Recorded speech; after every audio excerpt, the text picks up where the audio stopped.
Ready? Unmute ourselves.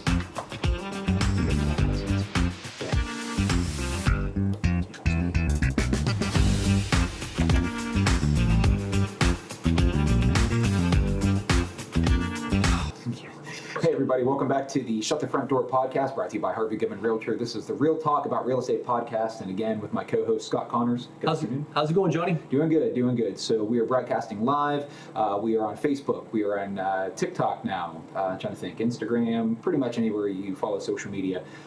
So this is an interactive podcast. Anything you say as far as comments, likes, shares, follows, subscriptions, that should appear on screen. And anyways, today we are going to be talking about wholesaling, what it is, how it works, and possibly why you should avoid it at all costs. But, just so you know, every time you say anything you say, maybe PTSD or something, I'm expecting that to be followed by my Miranda rights. Yeah, pretty much. So, anyways, wholesaling. Scott, what's your take on it, and how does it all work? So I guess first we should talk about what is wholesaling, right? Everyone, I would imagine, has seen the signs nailed to telephone poles around town that say, "We buy ugly houses," right? So this is, generally speaking, those guys. And this is their business model. So they find someone who needs to sell a home. Typically, it's a distressed property, fixer-upper. Not always, but typically that's what that is. And when they find that person, they go in and they get them to sign an option contract. Now, what an option contract is, they're not committing to buy your house. They're reserving the right to buy your house at a predetermined price within a certain time frame. So we'll use some examples maybe to make it more clear. You've got a home, they reach out to you, hey, we want to buy your house. We'll give you $50,000 for it. Now, typically, the seller in this situation is in a tough spot. They may be facing foreclosure. Maybe there's some repairs they can't handle. But they say, sure, we'll do that. They'll sign a 60-day, typically, option contract for $50,000. That buyer then immediately turns around and markets that home for, say, $75,000. And their hope is they're going to find a buyer willing to give them more than what they can buy the house for, and they will flip it at the closing table, as we say. This is an offshoot of the how to get rich in real estate using someone else's money. Right. Right? It's the same idea. And so it's a bit of a problem because, generally speaking, if you have a home you need to sell and there's a buyer out there who's willing to give you $75,000 for it, you should sell to that buyer, not to the guy willing to give you $50,000 for it. Seems pretty logical, right? Yeah, it's the man in the middle, and it's there are times where wholesaling might make sense, but it's very, very few and far between. It's a classic case of overpromise, underdeliver. And especially during things like agency, when we get involved with this kind of stuff, sometimes the only agents that know how to handle these types of things are also the agents that know to avoid it, at least advise against it. In other words, when you sign an option and that person has that specific ability. I mean, put it this way, it's not even just about monetary value. As markets change, depending on how lengthy the option is, you might sign yourself into a 6-month option without even knowing that you did it because you're just blindly signing documents, not truly understanding what's being conveyed to you. If you give them a 6-month option, and let's just say something like the Dilly's Bottom cracker plant is announced and goes in, what do you think happens to the value of the property? And this person has the option to execute that, or even, what happens if the market bottoms out? What happened? Again, this person can just walk away with impunity. They just don't have to fulfill their term. They don't have to fulfill the option. Sure, and I would suggest that whether something major like that happens or not, if you've got someone who needs to sell a home, you don't want to be tied up into a contract that probably has a fairly low likelihood of going through, right? Because the thing is, when that wholesaler signs that contract with you, they have no intention of buying your home. Right. That doesn't happen. What they're going to do is go market your home and try to find what we refer to sometimes as the bigger idiot, right? It's like you can make money on anything you want to as long as you can find a bigger idiot to buy it for more than what you paid for it. And that's kind of the principle that they're following. It's so much of that. We get calls. The reason why we bring this to you today is we get calls regularly. Hi, my name is so-and-so. I got a house for sale, but I don't want to put it on the market. Do you have any buyers? It's a win-win scenario. And immediately we know, look, you're not the owner. You have an option. Right. And so they're calling us, even by marketing. They're doing what you should be doing. Call us. We'll go find you the buyer for $75,000 and put more money in your pocket. The reality is, if we had the influence that, maybe it's undeserving high praise that these wholesalers think that we have, okay, we're just going to bring a buyer and for one, I'm representing a buyer client. Why am I going to have them pay more for the property than what you're paying for it in the first place? It just doesn't, it's not going to work. I'd be a terrible buyer's agent for my clients if that was the case, if I ever allowed that to happen. But it's just a flawed technique. So, sure, and it brings to light the concept of fair market value, right? Because if you're a seller, you should want to get at least fair market value, and buyers shouldn't ever want to pay more than fair market value.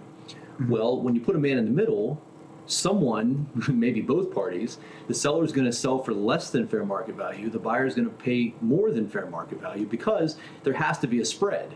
So, someone is overpaying or underselling in every case for this business model to work. And one thing to point out is that the wholesaler doesn't take any risk here. There's no money out of pocket. They can go sign 1,000 of these contracts, and if a couple of them go through, they make some money. And all of the other people who they sign those contracts with don't sell the house that they need to sell, or they wouldn't have gotten mixed up with these guys in the first place. Yeah, and they take so much time and days on the market and everything that could have been spent dealing with the right buyer. And it's one of those things that, a lot of the times when we talk to sellers, especially for sale by owners, you see this more and more. It's very, very rare that we have. If you've ever driven past a house that has one of our signs in the yard, for example, you can be assured that it's not being sold underneath an options contract. Right? So it's usually, we're talking to the for sale by owner market here, where if you're concerned about a commission, our commission is going to be typically less than what the wholesaler is trying to put into their pocket. Oh, for sure. And our, as much as they do the marketing, we have access to IDX and syndicate websites like Zillow, like Realtor, like Trulia. As much as we, that's a whole other talking point. But we can cast a much more broad nets. This is why this podcast exists, to harvest everyone that's looking, get as many eyes on your property as possible, where the wholesaler is just calling us to ask if we have a buyer. And again, they can do it with absolutely no risk. Well, keep in mind that when the wholesaler is marketing that property, they're marketing it on behalf of themselves. Correct. When we market a property for a seller, we're marketing on behalf of the seller. Correct. Our job is to get them as much money as possible. It's actually illegal for us to take what's called a net listing. Every once in a while, a seller will throw this out there. As long as I get my 150, you can keep anything you get above that. Right. That's against Ohio law for us to do that. But for the wholesaler, that's not what they're doing, and that's what that is. That's exactly what they're doing. They're not licensed agents typically, and so they're not bound by those laws, and they're not taking a commission. They're taking a profit. Right. And so you can see how, I can go sign 1,000 option contracts and market 1,000 properties, and anything extra I make goes in my pocket. The seller is bound to that price they agreed to, and there's just very little upside there for them. And we talk about this too, at least a little bit off camera, but there's also, it's not just, just straightforward, hey, I'm going to give you X amount of dollars for this property and, close it within 30 days or execute that option.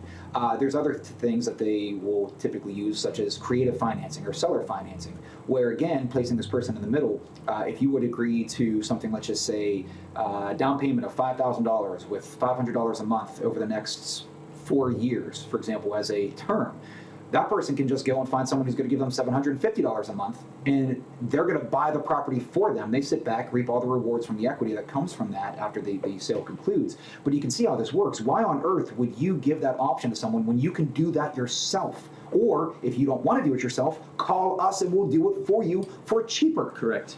Yeah, and it's not even for cheaper. We're not taking the profit out of the deal. Well, the percentages in our listing contracts, you're going to know what the commission is. Exactly. Where this is going to be variable, where that person has the right to execute an option depending on what they put in their own pocket. Yeah, predetermined, spelled out clearly. And ultimately, I think the point that when we list a property for someone, we have a fiduciary responsibility to them. What that means is that we have to act in their best interest, not our best interest. And that's a very important distinction. Because you sign an option contract with someone, hey, look, it's a buyer right there calling. You sign an option contract with someone, and they are not working in your best interest. They're working for their best interest. That's a massive difference. And that's a responsibility, by the way, that we take very seriously.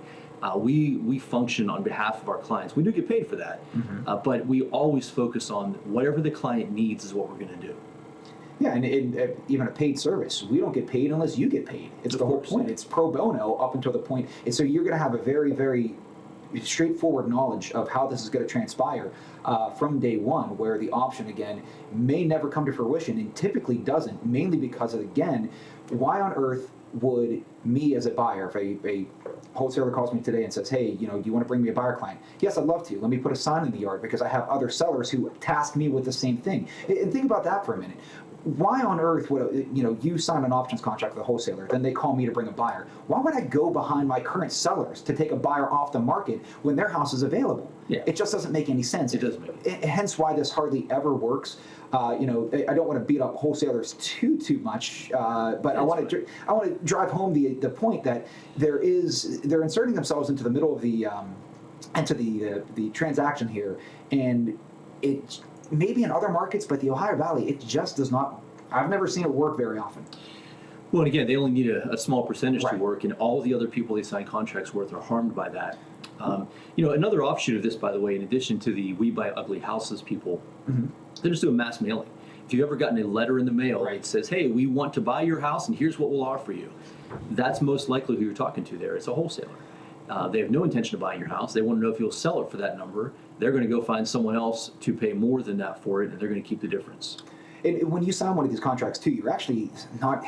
Again, if you're afraid of signing a listing agreement because of a commission, again, commissions are spelled out. It's taken pro bono or from closing from escrow, so there is no commission without a sale. There will never be a sale unless there's something agreed upon that you're comfortable with. But when you sign one of these options, you're actually signing typically a power of attorney, giving this person to act on your behalf exclusively, whether you want it or not. You've given this person the ability to do it over an extended period of time. Now, what sounds more appealing to you? A listing agreement that is, agreed upon, the terms, or just giving this person sort of unlimited access to just do with this property as they will over this predefined period of time? Sure. And another point to make is I think a lot of times the sales pitch that people are given is, hey, we're going to make this really easy for you. We're going to get you a cash offer. You don't have to worry about showings. We're, piece of cake. We're going to make this easy and quick. And the truth is it's neither. And you're typically talking to a seller who's in a position who needs to sell quickly. Mike, thanks for the follow. Sorry, I cut you off. That's all right. Hey, Mike. And so this is an offshoot of a conversation I have sometimes with people who are for sale by owner. They'll say something like, I need to do it quick. I got to do it quick. I got to do it quick. So I'm going to list it by myself. And I think to myself, well, that's odd. Right. Because the fastest way to sell a property is to list it with a high volume agent, make it look great, expose it to as many people as possible to get offers as quickly as you possibly can. That's how you do it quickly and easily. To limit your market exposure, to sign up with someone who is going to tie you into a contract and may never actually execute that contract, that is not the way to do it quickly or easily at all. And it's not going to maximize the money you walk away with. Well, in this industry, not just from our contracts, it's guided so much, or not guided.